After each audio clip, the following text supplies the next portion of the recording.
जिंदाबाद, ओबीसी आरक्षण जिंदाबाद।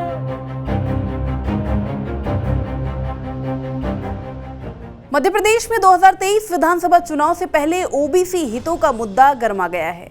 ग्वालियर में ओबीसी महासभा का बड़ा आयोजन हुआ।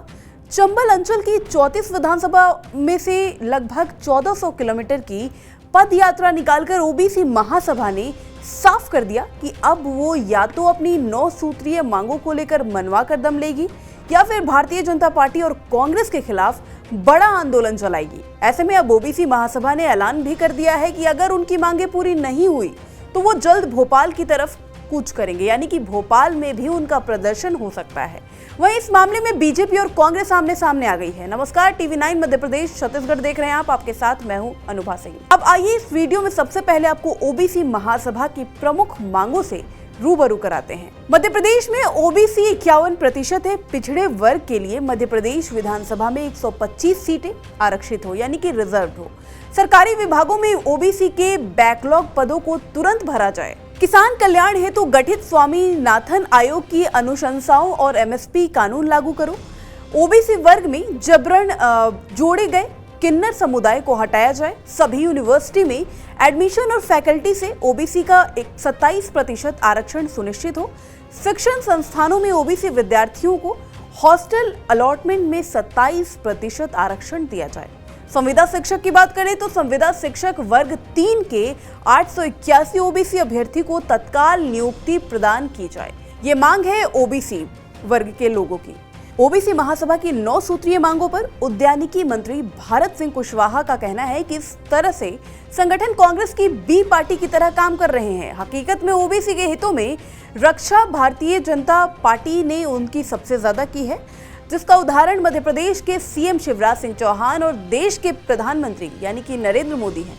ये दोनों ओबीसी वर्ग से आते हैं और आज प्रदेश और देश का प्रतिनिधित्व कर रहे हैं। वहीं बीजेपी के इस बयान पर कांग्रेस ने तीखा पलटवार किया। कांग्रेस के प्रदेश उपाध्यक्ष अशोक सिंह का कहना है कि भारतीय जनता पार्टी ने ओबीसी वर्ग के हितों पर कभी ध्यान नहीं दिया है। कांग्रेस पार्टी की कमलनाथ सरकार 27% आरक्षण को लेकर आई थी, जिसे भारतीय जनता पार्टी ने कोर्ट में पहुंचकर छीन लिया, जनता से इसे छीन लिया। ऐसे में अगर उनकी मांगे जायज है तो बीजेपी सरकार को मान लेना चाहिए। तो अभी तक का इतिहास देखो, कांग्रेस ने कभी ओबीसी का कोई आदमी को शीर्ष पद पर बैठा के देखा है क्या? आज हमें खुशी है अगर जो लोग ओबीसी का अपने आप को मानते हैं। वैसे तो यह है कि नेता सबका होता है, एक जाति से नेता नहीं बनता, एक वर्ग से नहीं बनता है, सभी वर्गों से नेता बनता है। फिर भी भारतीय जनता पार्टी को यही लोग ऐसे बदनाम करते थे कि भारतीय जनता पार्टी अंगड़ों की पार्टी है, जबकि भारतीय जनता पार्टी ने ये सिद्ध कर दिया है कि सभी का अगर ख्याल रखा है, सभी समाजों का, सभी वर्गों का, तो भारतीय जनता पार्टी ने रखा है। आज भारतीय जनता पार्टी में शिवराज जी जैसे प्रदेश का नेतृत्व कर रहे हैं मुख्यमंत्री के रूप में, वो भी ओबीसी से आते हैं। देश का जो नेतृत्व कर रहे हैं नरेंद्र मोदी जी, वो भी ओबीसी से आते हैं। कांग्रेस करके तो दिखाए। कांग्रेस के द्वारा प्रायोजित तो नहीं है, लेकिन उनकी मांगे काफ़ी जो हद तक है उनको सुनना चाहिए सरकार को, और अगर सही है तो मानना चाहिए। और जहाँ तक सवाल है ओबीसी वर्ग के लिए, चाहे गरीब वर्गों के लिए, सभी वर्गों के लिए, वो सबके लिए कांग्रेस ने सबसे ज़्यादा कार्य किया। आदरणीय कमलनाथ जी ने 27% आरक्षण दिया है और वो अभी तक उनको नहीं मिल पा रहा है। तो अगर वो आंदोलन कर रहे हैं अपनी मांगे बनवाने के लिए, तो मैं समझता हूँ कि वो जायज़ बात है। बीजेपी के बयान पर ओबीसी महासभा राष्ट्रीय कोर कमेटी के सदस्य धर्मेंद्र कुशवाहा का कहना है कि ओबीसी महासभा कभी भी कांग्रेस की बी पार्टी नहीं रही है।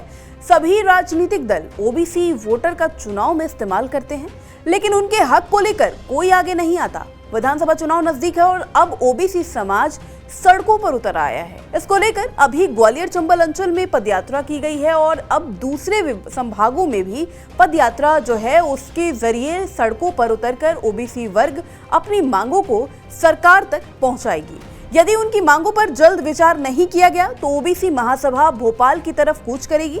मध्य प्रदेश में वही पार्टी सरकार बना पाएगी जो ओबीसी के हितों को उठाएगा, ऐसा माना जाता है। विधानसभा का चुनाव आने जा रहा है 112 सीटें पिछड़े वर्ग की सीटें हैं, चंबल में 34 में से 17 सीटें हैं। लेकिन इस स्थिति को देखते हुए अगर हमारी हिस्सेदारी को पिछड़े वर्ग को हम लोगों ने 77 साल हो गया आज़ादी के, हम लोगों को हिस्सेदारी आज तक नहीं मिली। अब पूर्ण रूप से ओबीसी महासभा, ओबीसी वर्ग के लोग सड़कों पे आ चुके हैं। यदि चाहे कांग्रेस हो चाहे भाजपा हो, यदि हमारी हिस्सेदारी चंबल में भी नहीं दी और मध्य प्रदेश में 112 सीटों पर हिस्सेदारी नहीं दी, तो दोनों दलों में ये इस पूरी तरह से इन दोनों दलों को विदाई करने का काम ओबीसी वर्ग का करे। चुनावी साल में ओबीसी महासभा के द्वारा उठाए गए मुद्दों का ग्वालियर चंबल अंचल में सबसे ज्यादा फर्क पड़ने वाला है।